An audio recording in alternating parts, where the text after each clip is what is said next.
विकटोत्कटसुन्दरदन्दिमुखम् भुजगेन्द्रसुसर्पगदाभरणम् गजनीलगजेन्द्रगणाधिपतिम् प्रणतोऽस्मि विनायकहस्तिमुखम् सुरसुरगणपतिसुन्दरकेशम् ऋषिगणपतियज्ञसमानम्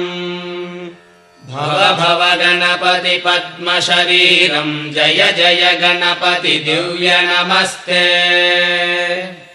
गजमुखवक्त्रम् गिरिजापुत्रम् गणगुणमित्रम् गणपतिमीशप्रियम्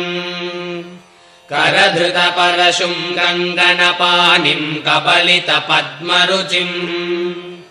सुरपतिवन्द्यम् सुन्दरनृत्तम् सुरचितमणिमकुटम्